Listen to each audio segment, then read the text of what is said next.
Media reporter के तौर पे यहाँ प्रेस ब्रीफ नहीं कर रहा हूँ। एक लाइसेंस से 2 फार्मेसी चैनलों को अरेस्ट करो, पूरा डिस्ट्रिक्ट वाइज चेक होगा। यहाँ कोई मजाक नहीं करना है। मेडिसिन एंड ऑल का लेकर मोनोपोली चल रही है, सिंडिकेट चल रहा है हमें, तो हेल्थ को लेकर तो सिंडिकेट होना नहीं चाहिए। किसने आपको परमिशन दिया फार्मेसी को बंद कराने के लिए?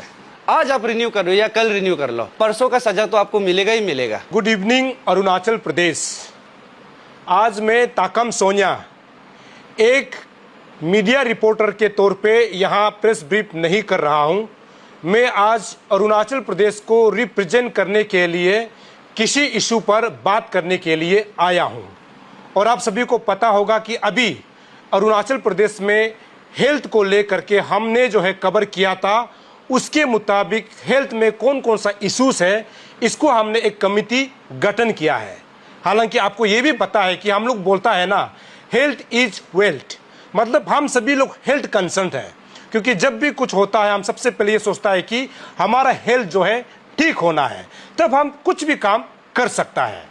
इसको लेते हुए अभी जो फार्मासिस्ट को लेकर के हमने जो अभी स्टेट में पूरा जो है सर्कुलेट हो रहा है, आप सभी के नॉलेज में है, इस सब्जेक्ट को लेकर के हमने एक कमिटी गठन किया है और कमिटी का नाम है public rights action committee. Short form में अगर आप बोलेंगे तो PRAC इसके नाम से जाने जाएंगे। और दूसरा ये है कि पब्लिक राइट्स एक्शन कमिटी का चेयरमैन हेडेड मैं खुद कर रहा हूं, ताकम सोनिया, इस इशू के लिए।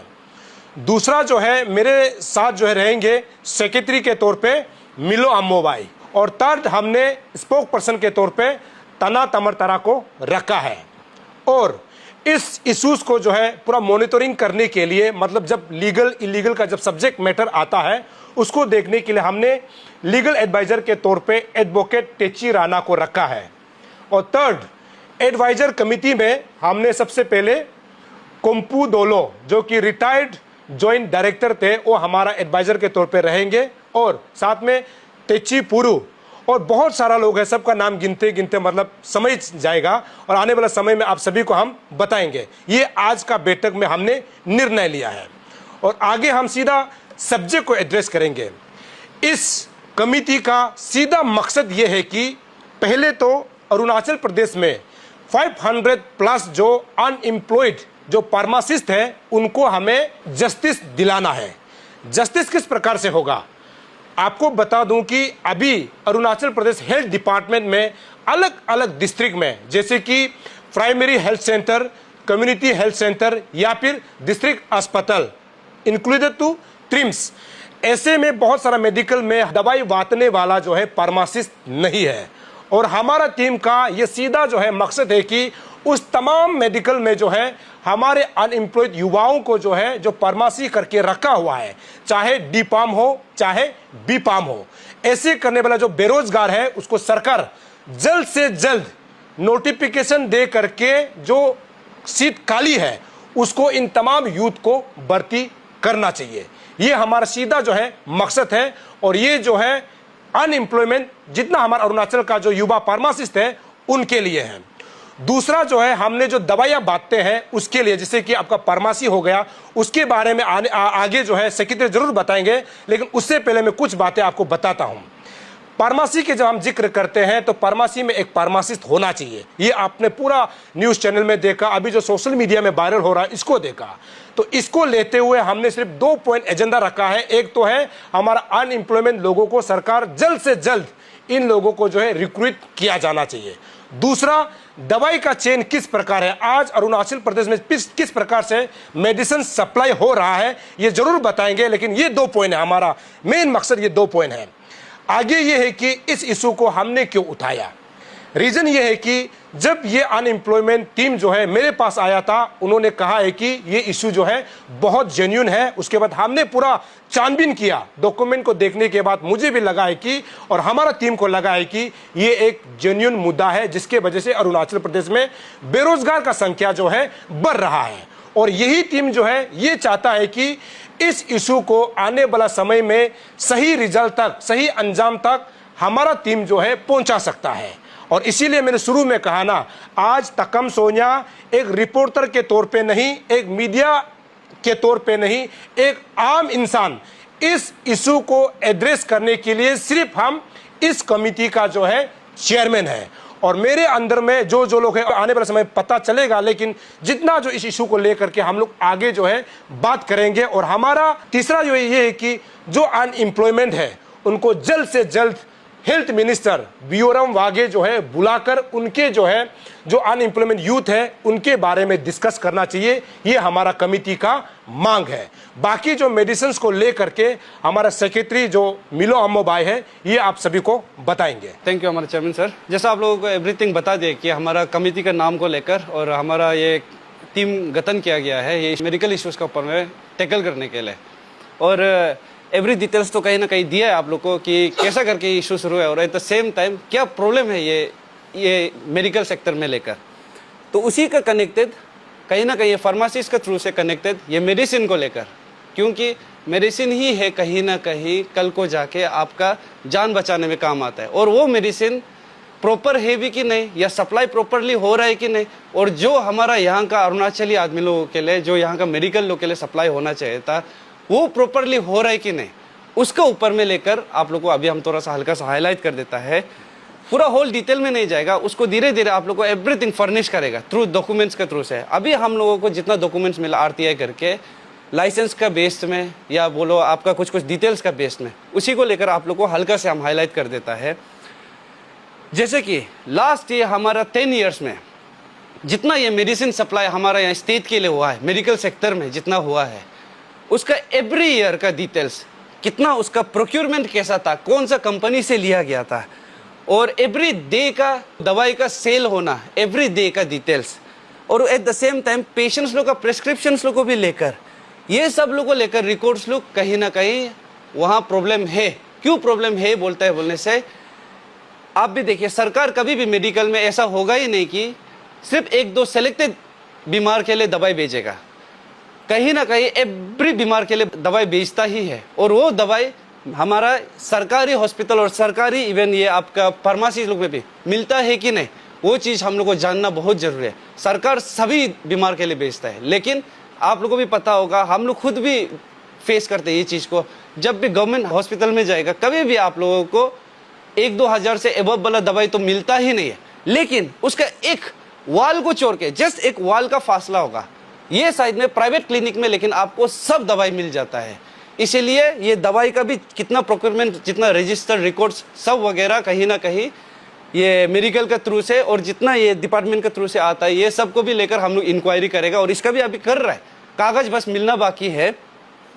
और एट द सेम टाइम आपका जो दवाई है वो दवाई भी एक जेनेरिक मेडिसिन बोल के होता है, जिसको वो होता है आपका फर्स्ट कॉपी वाला मेडिसिन, जो ओरिजिनल मेडिसिन होता है उसका सिमिलर मिलने वाला सस्ता कॉम्पोजिशन वाला मेडिसिन होता है। तो वो दवाई तो नहीं दिया जा रहा है। एवरीथिंग को लेकर डिटेल्स हम लोग आप लोग को फर्निश करके दिखाएगा कहीं ना कहीं। और दूसरा बात, फिर यहाँ इवन ये भी सुनने में आ रहा है कि फार्मेसी का जो लाइसेंस होता है, लाइसेंस यहाँ का नहीं हो के बाहर का वाला लाइसेंस को भी यहाँ में यूज़ कर रहा है बोल के, आई मीन बाहर अरुणाचल से बाहर वाला लाइसेंस को भी यहाँ यूज़ कर। और दूसरा इवन फार्मेसी में भी जो फार्मासिस्ट होता है उन लोग डिग्री किया वाला है कि नहीं, इसका भी क्लियर नहीं है उसमें।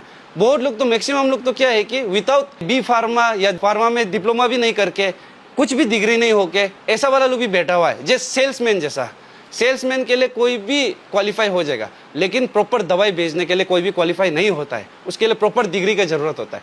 तो एवरी जितना यहाँ में 500+ मेडिकल सर्विस सेंटर्स लोग है, जिसमें भी फार्मेसी का रिलेटेड जितना है, वहाँ हम लोग का प्रॉपर फार्मा डिग्री करने वाला है कि नहीं, इसको भी हम लोग चेक करेगा।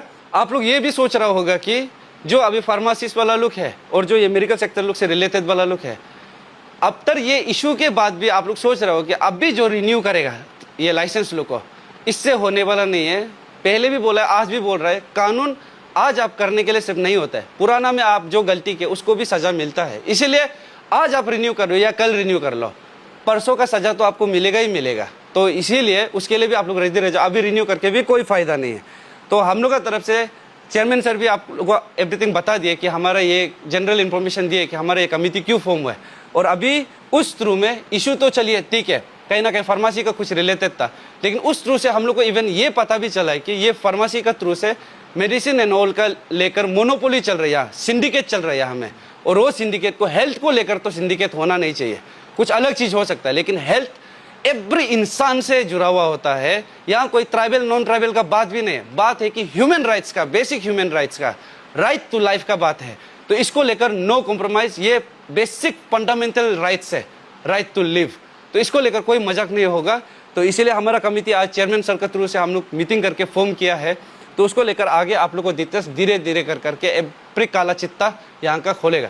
तो मेरा तरफ से जितना आप लोग को इन्फॉर्मेशन देना था, रेस्ट हमारा स्पोक्स पर्सन का तरफ से आप लोग को एक मैसेज। गुड इवनिंग सभी को। आप लोग सभी देखा होगा, हमारा कुछ मुद्दा जेन्युइन होने से ही हम लोग अपना समय को साइड में रख के हम लोग ऐसे कमेटी फॉर्म करता है। ये चीज़ को हमारा पब्लिक समझना होगा। और आप लोग अपना अपना काम करने से भी, हम लोग का जैसा आदमी जब निकाल के आते तो कुछ सोच के ही आता होगा, इसलिए आप लोग का समय भी हम लोग को दीजिएगा जब जब हम लोग को ज़रूरी होगा। देखिए, हमारा चेयरमैन और जीएस सर तो बता चुका है क्या क्या करना है, क्या क्या नहीं करना है। अभी मैं आप लोगों को कुछ एक बात बता दूं। गया हुआ कुछ दिन पहले आप लोग सभी ने देखा होगा कि मैक्सिमम फार्मेसी जो 7 डाउन था, उसको किसने कराया था? कुछ वीडियो में ये हमारा चेयरमैन साहब का भी नाम निकाल रहा था। ठीक है, चलो वो सब बात का दूध, पानी का पानी हो जाएगा। उसको किसने बंद कराया था और क्यों बंद करने का मजबूर हुआ था? फार्मासिस्ट लोग, चाहे वो नॉन एपीएसटी हो वो या एपीएसटी हो, हमको उनसे मतलब नहीं है। अरुणाचल में उस दिन भी मैंने कहा था, इतना टॉप यूनियन लोग है, इतना स्ट्रॉन्ग ऑर्गेनाइजेशन लोग है। जब भी हम लोग बंद कॉल करता है, हम लोग सबसे माने बेसिक एसेंशियल चीज़ क्या होता है, उस चीज़ को हम लोग मद्देनज़र पर रख के हम लोग बंद कॉल को डिक्लेयर करता है। जैसे कि special pharmacy, medical, milk bank, ये सब को हम लोग रेस्पेक्ट रख के हम लोग खोलने देता है, ताकि हम लोग बंद कॉल करने से हमारा परिवार तो मेडिकल जा सके। लेकिन अरुणाचल में कौन ऐसे पैदा हो गया, पेमा खांडू सर से भी बड़ा इतना कौन पैदा हो गया जो वो बोल दिया फार्मेसी बंद हो गया? ये बिल्कुल भी नहीं होगा। बिल्कुल रेडी हो जाओ, लीगली तुम कोई भी हो, जो भी हो, आपको जवाब देना ही पड़ेगा कोर्ट में। किसने आपको परमिशन दिया फार्मेसी को बंद कराने के लिए? हाँ, इलीगल फार्मेसी तो वो तो करना ही है, वो तो हम लोग तो कल को करेंगे, सरकार का मदद लेके हम लोग लीगली करेगा। लेकिन ऐसा यहाँ में कोई भी कुचरा मुचरा यहाँ यूनियन बनाएगा, ऑर्गेनाइजेशन बनाएगा अपना बिजनेस के लिए, और कोई भी एरा गेरा बात करके आप फार्मेसी को बंद कराएगा, तुम लोग फार्मेसी बंद कराए क्या? हमारा बेटा बेटी लोग क्या वो फार्मेसी में जाके दवाई नहीं खरीदेगा? आप जस्ट इमेजिन करके देखो, जिस समय आप लोग फार्मेसी बंद किया, उस समय हम लोग का कोई रिलेटिव, हमारा बच्चा लोग जाके अगर दवाई नहीं मिलकर कुछ हादसा हो जाने से बचना था? कोई नहीं बचना था, हम बता रहे। इसलिए जो लीगली तौर पर होता है, हमारा कमेटी का जो लीगल एडवाइजर है, वो आपको कोर्ट में बुलाएगा किस लिए बंद कॉल किया था। अभी भी समय है, कौन 7 डाउन करने के लिए बोला था उसको आप लोग नाम को बताना पड़ेगा। यहाँ में ऐसा नहीं है कि कोई नॉन एपीएसटी बिजनेस करके दुकान बंद किया है, 7 डाउन किया, हम लोग उसको टारगेट है, ऐसा नहीं है। आप लोग नाम को बताइए। इवन बंद कॉल देने से भी वो इलीगल हम लोग को अपो लगता है, तो बीच में कौन 70 को डाउन कराया था, फार्मेसी को बंद कराया था? नाम को बताइए, खुद अपना आपको आप माप मांग के आइए कोर्ट में, क्योंकि पुलिस थाना में देगा तो कल को रजिस्टर होगा नहीं होगा मालूम नहीं, लेकिन हम कोर्ट से रजिस्टर कराएगा। और जो आदेश दिया है वो आप जाना ही पड़ेगा, उसको आप बिल्कुल भी नहीं सोचना कि आपको हम लोग बोल दिया छोड़ दे। ऐसे हम लोग अपना समय बर्बाद करके कमेटी गठन नहीं किया है। सारा पब्लिक रेडी रही है, हमारा पीछे हमारा कितना सोशल वर्कर, सोशल एक्टिविस्ट है, सबको हम लोग यहाँ नहीं ला सकते हैं। अभी धीरे धीरे करके जो अरुणाचल में सोचता है कि हम लोग अच्छा काम कर रहे हैं, आप लोग कल को हमारा जीएस सर, चेयरमैन सर से कांटेक्ट करके आप लोग भी मेंबर सेक्रेटरी में आने के लिए कोशिश कीजिए। पूरा डिस्ट्रिक्ट वाइज चेक होगा, यहाँ कोई मजाक नहीं करना है। ये है। दूसरा बात, ये चीज़ को हमारा चेयरमैन अभी जो बोला है, जो 500+ हम लोग का जो फार्मासिस्ट अनएम्प्लॉय यूथ लोग है, इन लोग को जल्द से जल्द हमारा जो हेल्थ मिनिस्टर है बीरम बागे जी, अभी आप लोग को प्यार से बोल रहा है, आप लोग बुलाइए, उन लोग का समस्या को देखिए क्या है क्या नहीं है, आप उसको सोल्यूशन देने से दे सकने से अच्छा है 1-2 हफ्ता का अंदर। अगर कल को यहाँ में लाइसेंस डुप्लीकेट हो गया, लाइसेंस में छेड़छाड़ हो गया, दवाई में अगर नकली दवाई को असली बोल के बेच के आप लोग पकड़ा गया, भगवान ना करे हम आपका भी रिजिग्नेशन के लिए मांग करेगा। सीधा सीधी बात, हमको किसी से लेन देन नहीं है। अगर पब्लिक का साथ कुछ गलत हुआ है, उसके बाद फार्मेसी भी इलीगल तरीके से चला रहा है, ये पूरी हमारा मिनिस्टर सर का अंदर आता है। और ज़रूरी पड़ेगा काल को सेटिस्फाई नहीं कर पाएगा, हम एज ए हमारा कमिटी मेंबर हम बोलेगा कि हम लोग आपका स्टेप डाउन के लिए बात कर सकता है। इसलिए समय बर्बाद नहीं होने से पहले जो चीज़ अभी spark neglected burn the house बार बार बोल रहे, इसलिए अभी समय है क्लियर करो, नकली दवाई बेचने वालों को अरेस्ट करो, 1 लाइसेंस से 2 फार्मेसी चलाने वालों को अरेस्ट करो, और जो सतरदान करे उसको आप अरेस्ट नहीं कराता है तो मजबूरन हम लोग आपका गिरेबान पर भी हाथ डाल सकता है। धन्यवाद।